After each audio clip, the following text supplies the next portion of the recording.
So what's good, TMG fam? It's your boy Ellen. I'm back with another reaction. How y'all feel? Welcome back to the channel. Salute, man. And if you love ghost and paranormal videos, you're in the right place tonight, bro. So just make sure the doors is locked, the windows is secure. Make sure you get it nice and dark when you watch this. And sit back. We're gonna check out the mysterious cases that left experts dumbfounded. All right, so if you're new, you know what to do. Hit that subscribe button. Join the fam. And let's go. The Slap Ham. Today we're looking at some weird mysteries that are sure to freak you out. So hit that subscribe button and get ready for more creepy content. Just like this. Let's go. All right, so they starting off with the crime scene tape. That's always a good sign, right?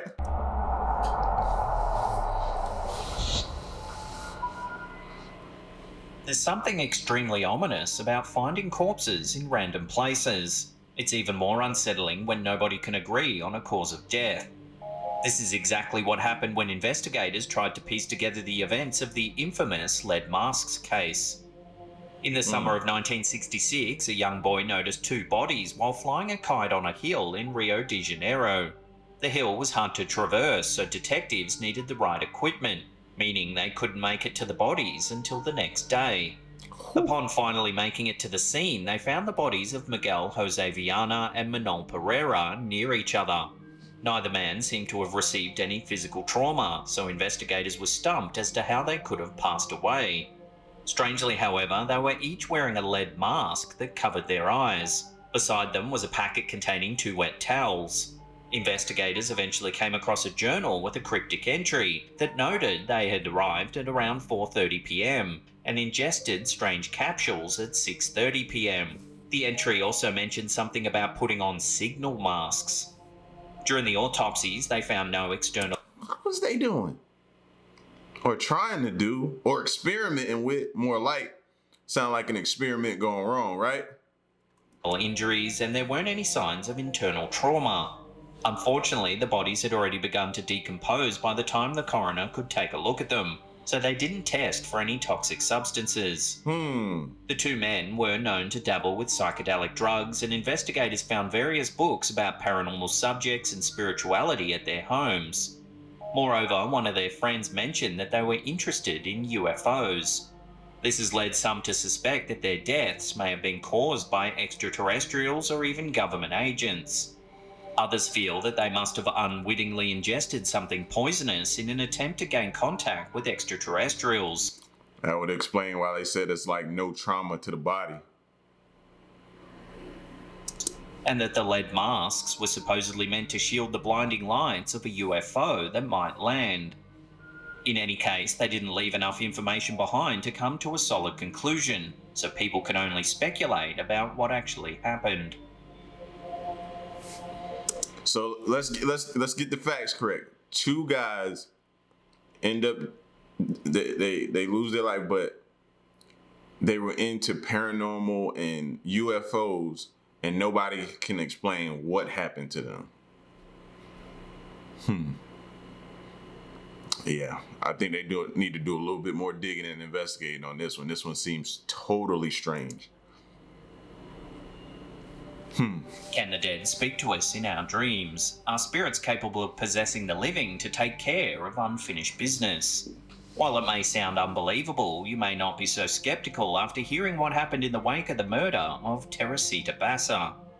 Teresita Basa, an immigrant from the Philippines, lived an ordinary life as a respiratory therapist in Chicago, Illinois. Sadly, however, her body was found under a burnt mattress on February 21, 1977. She didn't have any enemies, and she didn't really stand out from the crowd. That's a lie? Hey, say again how you found her body. Under a mattress, burning. Sound like somebody who got some enemies to me. Like, that don't sound random. So investigators found her death very strange. Obviously, someone had murdered her, but who could it have been? Because she lived such a normal, drama-free life, investigators couldn't find any conclusive leads, until something seemingly otherworldly happened. While she didn't have any enemies, she did have a few close friends, and one of them, Remy Chua, claimed to have continually received strange messages from Bassa in her dreams. On one occasion, her husband saw her suddenly awaken during a nap and proceed to speak in what sounded like Bassa's voice.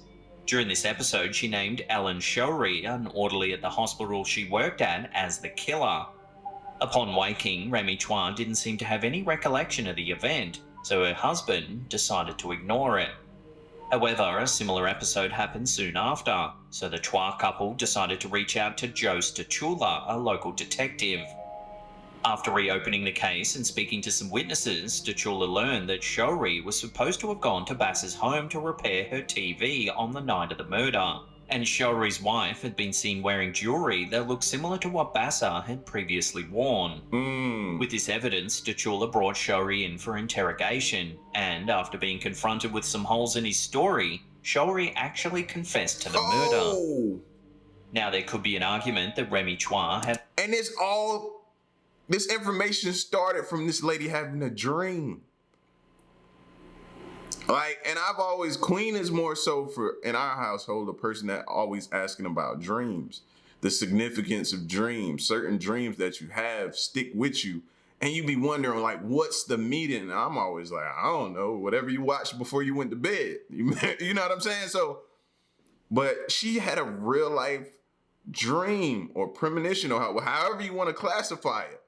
That's crazy. Final destination. Had her own suspicions about Shourie, so the Possession Act was just a ruse to present that evidence. However, if she really did have such suspicions from the start, then why wouldn't she have told the investigators in the first place? It would have likely led to the same conclusion. This discrepancy does give some credibility to the legitimacy of her alleged possession. So did Remy Chua have some special connection with the dead, or was this an unexplainable event that will never be replicated?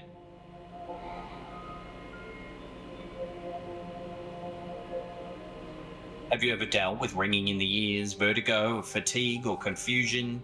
If you have, then you probably visited a doctor, got some kind of diagnosis, and received treatment that mitigated your symptoms.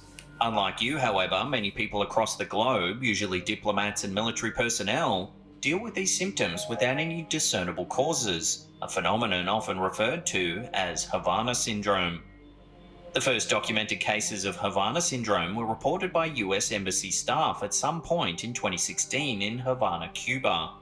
Since then, diplomats at embassies all across the world have reported dealing with Havana Syndrome. Some people in the intelligence community think that it's the result of some sort of technology that intelligence personnel use to gather information or attack diplomats. Proponents of this theory claim that special agents use devices that rely on microwaves or other radiation to subdue and disorientate their targets, but such theories are unsubstantiated. In early 2022, the CIA issued a statement asserting that Havana Syndrome is related to some sustained operation by a hostile power, but they haven't provided any more details. For now, the silence is deafening, and the mystery, as of today, only seems to deepen. I definitely wouldn't put it past them, though. You know, if you can think it, they probably can do it. That's my motto. If you can think it, as wild as that may be, whatever you come up, they probably can do it. They probably have done it or working on doing it. So, yeah. You can't build anything without a permit these days. Consequently, when someone erects a structure, everything about it becomes public information. With this information, you can find out who constructed a building and can presumably reach out to them with whatever questions you may have. When it comes to the Georgia Guidestones, however, you won't find any answers. Suddenly appearing in a remote Georgian county in 1980, the Georgia Guidestones are 20-foot granite tablets that come with 10 inscriptions, and each inscription is recorded in 8 languages. The primary languages include Russian, traditional Chinese, Arabic, Hebrew, Hindi, Swahili, Spanish, and English, and there are also smaller inscriptions in 4 ancient languages. The living language inscriptions read as follows. Number 1, maintain humanity under 500 million in perpetual balance with nature. Number 2, guide reproduction wisely, improving fitness and diversity. Number 3, unite humanity with a living new language. Number 4, rule passion, faith, tradition, and all things with tempered reason. Number 5, protect people and nations with fair laws and just courts. Number 6, let all nations rule internally, resolving external disputes in a world court. Number 7, avoid petty laws and useless officials. Number 8, balance personal rights with social duties. Number 9, prize truth, beauty, love, seeking harmony with the infinite. Number 10, be not a cancer on the earth, leave room for nature. The Georgia Guidestones seem to have appeared out of nowhere. They were commissioned by a mysterious man by the name of Robert C. Christian, a name that was later confirmed to be a pseudonym. Almost nothing is known about Christian except that he allegedly represented a mysterious group of worshippers who wanted to leave a message for future generations. Due to the content of the stones themselves, many who have seen the Georgia Guidestones believe they're related to some sort of Illuminati-related conspiracy. Some believe they're a prescription for restarting the human population after a catastrophic event. However, a few... Okay, I could have went... With everything going on, I could have went without hearing that last part. They could have kept that last part to themselves. Scholars believe the exact opposite, pointing to the first commandment on the stones as a sign of genocide. It clearly states that the human population should be maintained at fewer than 500 million. So what are the Guidestones really for then? There is evidence to suggest there's a time capsule buried beneath the monument, which may cast some light onto its true purpose. However, the area on the Guidestones that refers to when the capsules were actually buried has been left blank. So did the time capsule never get buried? Are the Georgia Guidestones incomplete? To this day, no one knows for certain. At present, the stones are a sort of sideshow attraction, an American Stonehenge that draws crowds to a rural field in Georgia. I definitely gotta go check that out. That's incredible. Yeah. That's something I definitely want to take the kids to see, man. I gotta look that up. Definitely. Gotta add that to my list. Have you ever heard someone say that they were so hungry they could eat a horse? This is usually an exaggeration, but the following story about a French national called Torreira... We about to go here? Are you serious? Are you serious? I can see myself never using that saying again. And I probably just used it just recently. Makes eating a horse seem quite mediocre. But who would actually eat a horse? Born in 1772 in the city of Lyon, France, Torreira began eating ridiculous amounts of meat and entrails from a very early age. If you think prices at the grocery store are expensive now, then you should understand how burdensome a hungry kid would be to a family of French peasants in the late 1700s. So you can hardly blame his parents for kicking him out of the family home when he was a teenager.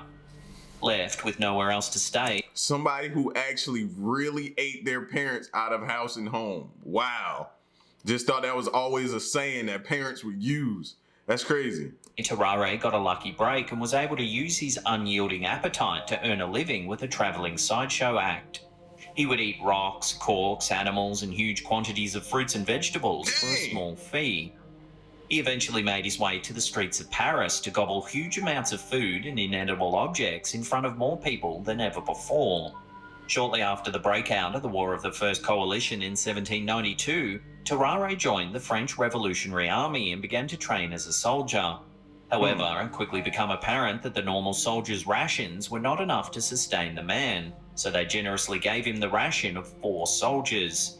Still, this was not enough, and although he would eat any scraps, trash, or entrails that he could get his hands on, he became too exhausted to function and had to be hospitalized.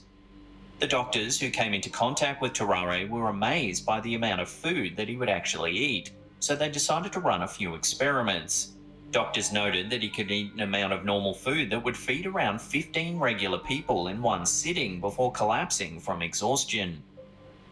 Unable to come up with a conclusive diagnosis, the doctors returned Torreira to the military, and an officer decided to make use of Torreira's talents to send secret messages to spies in the neighbouring German states. They made Torreira swallow a bunch of messages and expected him to pass these messages to various agents by relieving his bowels at the exact right time. Oh. However, he didn't speak German, so Prussian forces caught him before he could ever deliver his secret messages. While this might have been bad for the French cause, the agents who would have received these messages were probably relieved for obvious reasons. The German troops held on to him for some time and gave him a couple of beatings, but seeing that he wasn't a very valuable prisoner, they soon let him return to his unit. Upon his return, he decided to seek medical aid to deal with his incomparable appetite. However, although doctors tried to give him an array of experimental compounds to suppress his appetite, nothing ever worked, and he often scoured the nearby area for trash and meat scraps to chow down on. While his unrelenting feeding might have been annoying, people generally seemed to tolerate Torreira until a nearby toddler inexplicably went missing. 4 years later, he died of tuberculosis, and a doctor took that opportunity to examine his anatomy. According to the doctor, Torreira had an extremely wide esophagus and an extremely large stomach. His liver and gallbladder were also larger than average as well. A body like his has never been recorded before, and nobody like Torreira has existed since. Now, you'd probably expect such a man to be extremely obese, but by all accounts, Torreira was actually underweight. While his life didn't amount to much, you have to wonder how someone like Torreira ever existed. Did his mother eat or drink something that affected Torreira's development in the womb? Did he have some kind of extremely rare genetic disorder? Next time you feel guilty about overeating, just remember that your meal probably wouldn't compare in quantity or foulness to whatever Torreira would have eaten. So, next time somebody say you eating them out of house and home, you reference this dude right here and say, nah, fam, you ain't seen nothing yet. I ain't even scratched the surface. On a mysterious island off the coast of Russia, scientists have found fields of plants that grow to unnatural sizes, like something out of a fairy tale. On the Russian island of Sakhalin, near the country's east coast, travellers can find giant versions of common plants. Some of these giant plants include buckwheat, butterbur, and burdock, and they grow many times the size of their mainland counterparts, sometimes reaching heights of over 5 metres. While it may seem like these plants come from some sort of special genetic stock, they're actually almost genetically identical to their mainland varieties. These plants are very similar to the mainland varieties, and when their seeds are planted anywhere else, they grow to an average size. With this in mind, scientists theorize that the plants grow so large due to the mineral content of Sakhalin's soil. If that's the case, then it would be interesting to see if plants of a similar size could be made in a lab environment with similar soil. Hopefully, scientists will research this phenomenon further and use their findings to grow giant versions of all our favourite fruits, grains, vegetables, and landscape plants.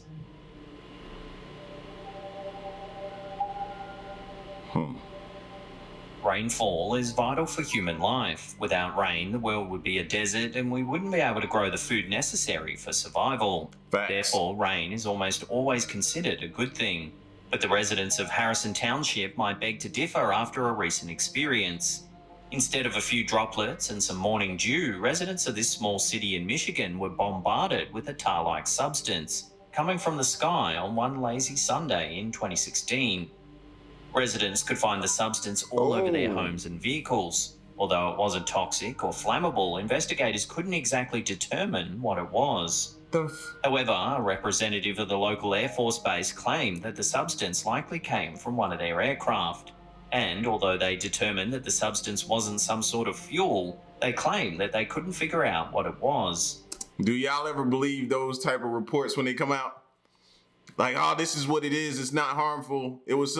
No. And we always take the bait of saying, okay, we believe them. I don't believe it. I believe it's a throw off for what's really going on and what they were really trying to cover up that went wrong. Many residents found this hard to believe, and you can't really... I'd be pissed. Look at that. blame them. Since the Air Force was confident enough to claim that they were the source of the substance, how could they not have known what it was? Facts. I ain't even think of it that way. How y'all don't know? It could have came from one of your aircrafts, but you don't know what it was? So you expect me to buy that? Could the substance have been some sort of experimental weapon? Or Dude is smart. He using gloves. Still, I wouldn't have touched it, but at least if he gonna use gloves. Some people would have went out there and just grabbed it with their bare hands, and then wonder why the next day their hand ain't there. might it have simply come from a malfunctioning aircraft? Whatever it may have been, the residents of the Harrison Township still haven't received any updates, and it's unlikely they ever will. Before we take a look at the terrifying case of Daniel Laplante, remember to hit that subscribe button, tickle that little bell icon there, and turn on all channel notifications. That way you'll be in the loop every time we drop our scary and mysterious videos. Many criminals commit evil deeds with some sort of motive in mind. A jealous husband may attack his spouse because he suspects them of infidelity. A desperate drug addict in a bad neighborhood may kill an unfortunate passerby while attempting to rob them to fuel their addiction. While these cases are grisly and morally unjustified, the underlying causes are usually clear, satisfying any innate human need to attribute reason to horrific acts. However, in the case of Daniel Laplante, reason and motive become less clear, and the seemingly random nature of his crimes make the acts all the more chilling. Daniel Laplante was responsible for the murders of Priscilla Gustafson and her 2 daughters at their rural Massachusetts home in 1987. He had no connection to the family, yet he committed the crimes for what seems like no reason at all. So what led him to this point? To understand Laplante's possible motivations, it's worth looking into his history. Laplante was born in 1970 in the rural community of Townsend, Massachusetts, and he was destined to have a hard life from the very beginning. His father abused him, and when he went to other adults for help, they either ignored him or abused him too. Unsurprisingly, this affected his social relationships, and he was unable to concentrate in school. Concerned with his poor academic performance, bad hygiene, and a lack of friends, a staff member of North Middlesex High School referred him to a psychiatrist. For most troubled teens, a psychiatrist can be a godsend. With the help of qualified mental health professionals, many wayward youngsters can develop the coping mechanisms necessary to become happy and productive members of society. In Laplante's case, however, he was practically thrown into the lion's den. After about a year of therapy, Laplante had developed some level of trust with his psychiatrist, making it that much worse when the man decided to also abuse this vulnerable teenager. Due to the lack of positive relationships or guidance in his life, Laplante eventually became a burglar. Starting at the age of 15, he would begin to violate others by sneaking into their homes, stealing their things, and rearranging items. His criminal behaviour progressively became more bizarre. After he failed to court Annie Andrews, a local girl, he began to stalk her and learned of her mother's recent death.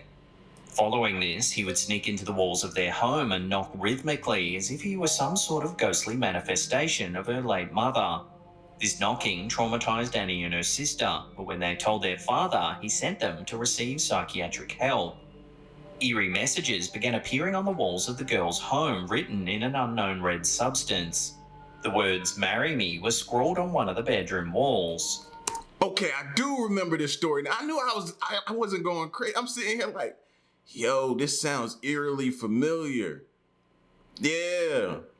The daughters kept telling them they was hearing this knocking and Pops was going to work. So when he would come home, they would tell him about it. So then he was like, nah, they go stay with a relative, come back, no, it's still happening. And he was in there the entire, something like that, the entire time. I remember this. It still gives me chills just thinking about somebody in your walls as I'm sitting here looking at my wall. You know what I'm saying? Like, After many weeks, the girls were vindicated when their father happened to walk into a room in the home and find Laplante dressed as his late wife. He was wearing makeup, a dress, a blonde wig, and was holding a hatchet. Laplante managed to escape as if by magic. The father recalled that it was spooky how Laplante seemed to just vanish into thin air. After a thorough police search, they eventually found the young man hiding in a crawl space. He was using the space to quickly move around the house undetected. The police arrested him and he spent a year in a juvenile facility. okay, might have been a different story I'm thinking about. But how crazy is that? That it's so many stories and cases of people hiding in people's walls. And some of them are similar. Check your walls, people. It's like we have stud finders. We need little finders that go against the wall and find people. You know what I'm saying? Like, yeah, we need to figure this out. Upon his release, he got right back to business. After gaining possession of a firearm, he entered the home of Priscilla Gustafson. Unfortunately, Gustafson and her 2 young children happened to be home during the break-in. The precise details of what happened are unclear, but when Andrew Gustafson, Priscilla's husband, came home from work, he found his family had been murdered. Andrew Gustafson called the police and they quickly linked the crime to Laplante and apprehended him.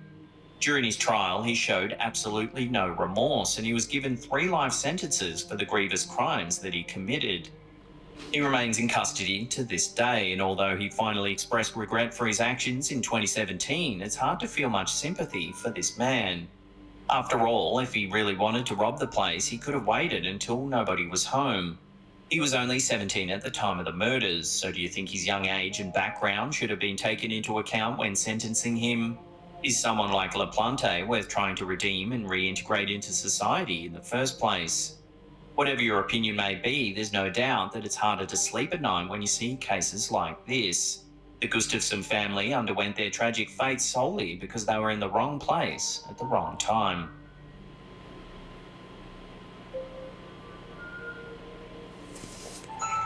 Even his look here at the end, just, you could tell it was something seriously wrong. And they tried to get him help.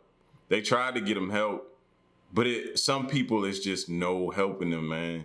It's the evil behind their eyes that you just can't cure.